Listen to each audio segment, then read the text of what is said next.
I thought I got away from all this, but I'm back and thrown back into the ditch. So I look forward to working with you. First of all, I'd like to make an apology for Barry O'Farrell. Barry's overseas at the moment. I spoke to him on the phone this morning. He's disappointed he can't be here, but he's excited about the challenge like I am. So I'm looking forward to working with him in the future. I'd like to thank the Board of West Tigers for this opportunity, and also the members. No club is there without a membership, a strong membership. And I think that it's really important at the start of this to acknowledge just how important they are to this club and what we're doing, and our sponsors, hopefully to give me the support they've given the club in the past. But overall, it's just, it's an interesting start for me here, and I'm looking forward to the challenge. I've always had challenges previously. I've never been at a club yet that wasn't on the bottom of the ladder when I started. So and we've managed to make a couple of grand finals and win a couple of premierships. So hopefully we're going to try and set things up strategically to work towards that goal there. So look, I don't want to go on any more and more. You all know me, for good or bad, and you can actually ask any questions you want. Thanks. So is it the biggest challenge in your career? I think South was the biggest challenge. I mean, South were thrown out of the competition, bottom of the ladder, no money, in complete disarray, and without the likes of Nick Pappas, who did a wonderful job as chairman, and we had to change the board of the club there in a big way, which was a massive change. So, and that took a long while because financially we weren't strong, which is not the same with this club. So I think South was a bigger challenge than this is, because if I look at this club, you've got a great. For a start, we didn't have the roster. You've got a roster. Whether you're 100% there or not, I don't know, but you've got a roster. You've got a quality young coach who's steeped in the history of the club. You've got financial backing from people that is fantastic. So you've got a great recent but important history. No, South was a tougher challenge.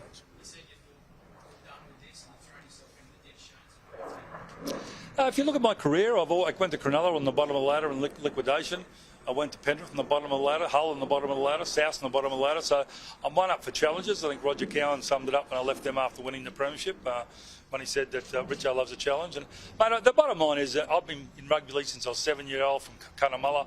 I've been lucky enough to use my business background to parlay to be in rugby league for the last 30-something years as a CEO. Haven't been sacked yet, which is a big thing. I think there's been 85 since I took over, so there's a few on the rails. But at the end of the day, it's about, I love the game, I love what I'm doing. This opportunity was one that, if you're going to do the job, whether it was at South or at Penrith, you had to have true corporate governance. You had to have control to be able to do the things that were required to build the club. I would never have taken this role on if I didn't believe that the governance was in place. Richard, do you want this role long term? I agreed. We sat down and talked about long term, but I said, look, you're putting an interim board in for 6 months, and I've got to work closely with Barry and on that board. I want to have a look closer. I don't want to come in with any preconceived ideas. I'd never met any of the previous regime. So I want to come in and have a look at it, see how it's structured and how it needs to be set up. And then, that's something I'll assess at the end. But no, 6 months is a nice start for it, and we can all sort of work towards that. They mightn't like me, by the way, so at least they don't have to sack me then, do they? Richard, you spoke about the financial support this club's got before. One of those guys is Lee Hadjian Tellis. Yep. Really strong backer of this football club. Yeah. He's been highly critical of the club in the past 24 hours. Yep. How is that relationship? Do you have to mend it? And can he stay as major sponsor given what he said? Well, a couple of things. First of all, I'm not about worrying about what's happened in the past. If we do that, we're going to waste a lot of time. And I think wherever I've been, I'm showing you don't linger in the past, you look to the future. And everything I want to do is in the future. As far as Bryden's lawyers go, they've been a magnificent sponsor of the club. They're a sponsor again for next year.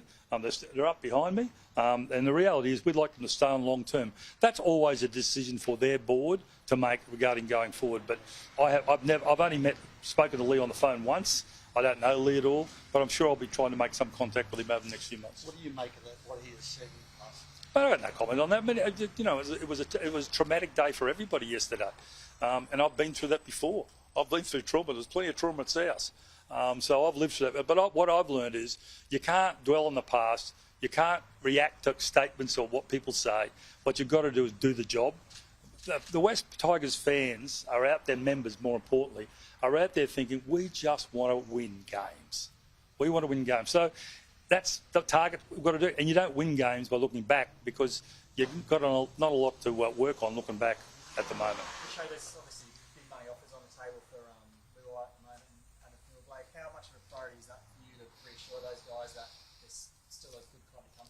Well, first of all, I'm not aware of the negotiations. I'll meet with Benji over the next day or so and discuss what the situation is there. Obviously, I'll have to step in to be part of that negotiation with what Benji wants.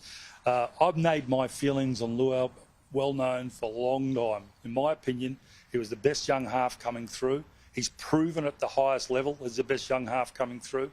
Not only that, he's a great team leader. That Penrith side revolves around Luai. He is a great person off the field, despite what many media people like to try and make out. You couldn't meet a better person than him. You couldn't ask for a better person in the club. Fanua Blake is obviously one of the top 3 front rowers in the game. So all those things are added up, but at the end of the day, I'm not across it yet. All I want to do is assist Benji to put together the best roster possible, and obviously I'll be reviewing that with Benji. I was going to ask Barry this. Yep. I probably appreciate it, but I'll ask you. The taxpayers and ratepayers put a lot of money into this fantastic decision. Would you think that they would expect a lot better than what this club has put in? Management on the field, the whole package. Well, I've dealt with taxpayers, and we did the Redfern Oval through the council with Clover, who really didn't have any interest in rugby league. We managed to put that together and create a great park and ground around it. We put together the High Performance Centre at Maroubra, which is involved with the council, basketball, similar facilities here where it's community-based. Now, you can sit there and smile about it, mate, but at the end of the day, the reality is we are here to actually do a job to repay the faith that they've put in us, and that's what I intend to do. That's what I'm asking. Well, we intend. That's not been repaid. Yeah, well, you know, I don't want to comment in the past, as I've said, but what I'm saying to you, it'll be a priority of this club to ensure that we repay the favours, repay the trust that's been given us by the government. Hey, Richard, just touching on Does that answer your question, mate? Thanks. Just touching on the recruitment side of things. If I'm a player, the club hasn't played finals in 12 years, I think it is, the last 2 wooden spoons. With the greatest respect, why would a player want to come here, and how can you make that a compelling case? Why did a player want to come to Penrith when I won the wooden spoon and all the senior players had wooden spoons put in their letterboxes? Why would they want to come to a club where we had to get changed at the ground outside the ground because of the abuse that they copped as they went to the ground? Why would at South, when lost every weekend and abuse and everything else that came, why would they come to a club? Both those clubs won premiership because at the end of the day, they want to be part of a building of a club to greatness again, and you cannot put boundaries on that. It may take 2 years with Penrith, it may take 10 years with South, but the reality is every day of our lives we've got to be working towards achieving that. And just on the recruitment front, who gets the final say? Is it you, Benji? Is it Scott Fulton? I will never bring a club to this club. I will never bring a player to this club that Benji Marshall doesn't want. Is it your first item of business to try and, you mentioned earlier, the potentially precarious sponsorship arrangement? Is that one of your first items of business to try and make sure you've got...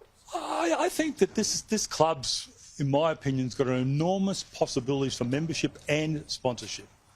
I think that sponsors who are sitting up there looking at this club and the decisions they've made, which have been very, very tough decisions, but for the betterment of the club, the decisions they've made with myself, hopefully, says to any people out there in the sponsorship world, this is a club you want to be involved with. So that therefore means the decision yesterday... Are you answering my question now, are you? Are you answering my question? No, you're not asking me a question, you're answering my question. Yesterday's process need to happen to shore up that level of trust and sponsorship. Well, I don't want to comment on that because what I'm doing then is commenting on the past.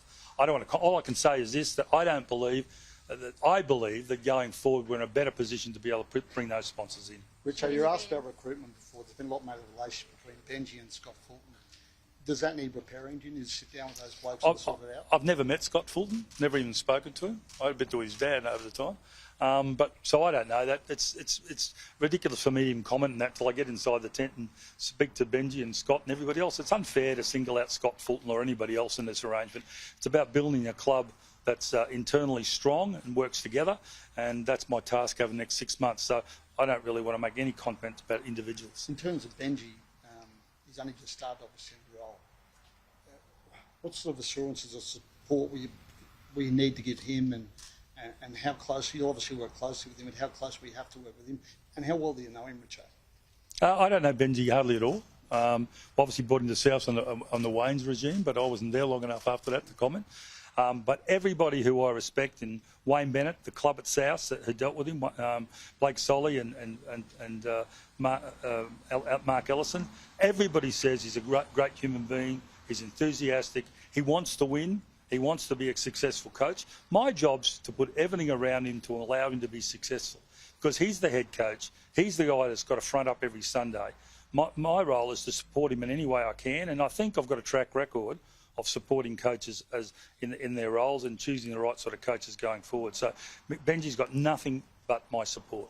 How much of a priority is it to get a guy like Jerome Luai to a club? Because I wonder, do you feel you need to bring in some big guns to end a 12-year finals drought? I mean, you always want to bring in big guns, but you know, at the end of the day, you've got to. The first thing you've got to do is secure your own juniors. The first thing you've got to do is make sure they have a clear pathway forward that's not going to be restricted. If you look at my history with the premierships and grand finals, we had 8 juniors in the Cronulla grand final side in the Super League. We had 8 in the Penrith side in the grand final, and most of them were on like $3,000 or $4,000 a year. Went on to play for Australia that year, and we had 7 or 8 in South. We only had 3,000 juniors. So I've got a history of bringing young kids through. You give them an opportunity. On top of that, though, you've got to have people in between that do the job every day, the hard work, battle away, do the job every day, and then you have the cream. And you've got to work out what the cream you've got. We've got some cream players now, but you know you've got to have the cream. But at the end of the day, if you don't build a base, you can't have the cream, and the cream aren't going to come to you unless you've got the base. So it's a process. It's not easy. And look, it's great headlines, chasing this player and chasing that player. But at the end of the day, it's what you do. It's not what you talk about. Sorry? Yep. Do you think they were more desperate than South? Do you think they were more desperate than South or Hull fans? Do you think they were more desperate than Cronulla fans? See, I don't buy into that, how desperate they are. They want a team that they can have faith in that's going to perform every week. That's what they want. What that looks like is that they can walk away saying, we tried our backsides off this week for our members and fans. Forget the fans, we need members, people to buy into it as well. So I think that's the crucial part about it. I'm not. All I'm saying is you can't go out there worrying about that. What you've got to do is build from internally, put it on the field, and the fans will follow you along, as long as you communicate to them what you're doing and why you're doing it. To them first, not to you.